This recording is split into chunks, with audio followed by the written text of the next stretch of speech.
Hi everybody, we're back. The time is 9:26. There's a place in Orono known as the Garden of Sleeping Angels. It was started by a former nurse who cared for mothers and infants. Now through that, she saw the joys and sometimes the heartache when families would lose their babies. So she wanted to create a space for those people to grieve.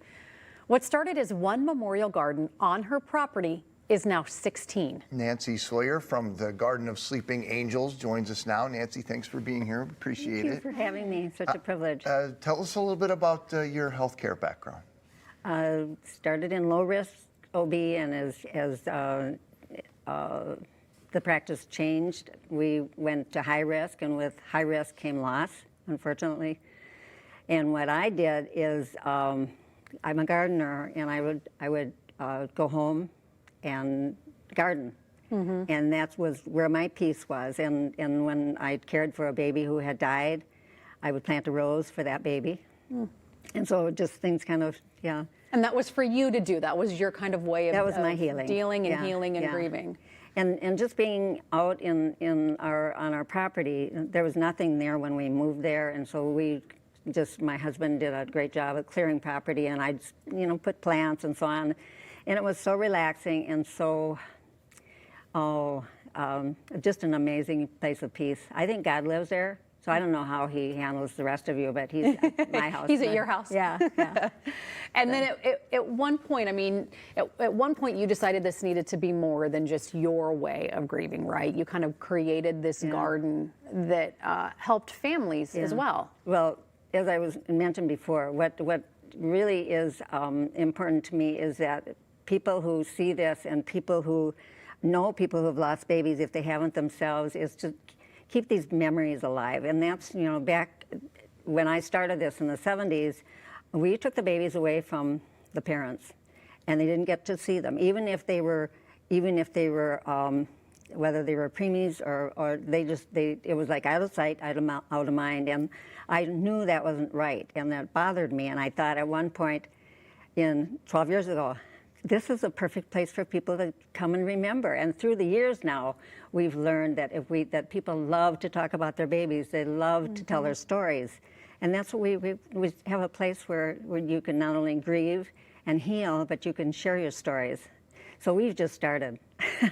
And you already have 250 at least babies who are memorialized there. Right, at least 250. And are there often people there at the same time who, and I'm assuming some friendships are built. Very definitely, and what a great way to help them in their process. Yeah, we have some little villages of people who have met in another nonprofit, for example, and now they envision the babies playing, and where when we started it was so somber and so sad, and now it's a joyful place in part in that they can have picnics. They can have we had a party yesterday at a heavenly birthday party for a baby who would have been 22. Wow. So they don't forget. Yeah. And you started with one garden and you now have 16. 16. And the 16th garden is for youth. Oh. There's a need, and so I'll just drop that right there.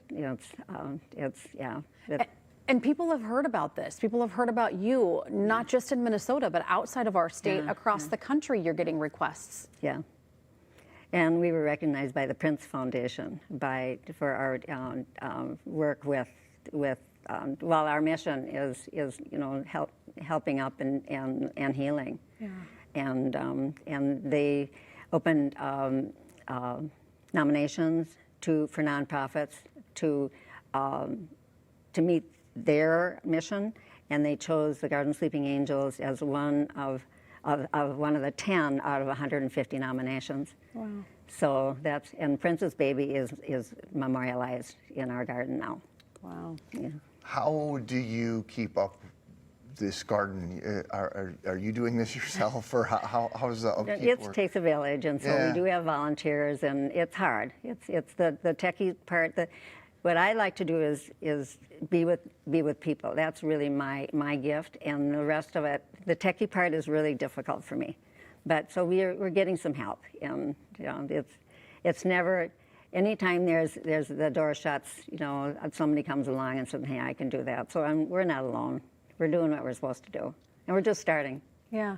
So What do you have a future of how this looks as the Garden of Sleeping Angels? Do you know how it looks 5 years from now, 10 years from now, 20 years from I now? just leave it up to God, really, because I thought I knew what it looked like, and we've got a plan for what will happen when we're not there physically, physically. But it feels to me that this is just the beginning. I mean, there can be Garden of the Sleeping Angels all over in the United States just for this purpose, where people can just be and celebrate the babies' lives and get that support they need and know that they're not alone.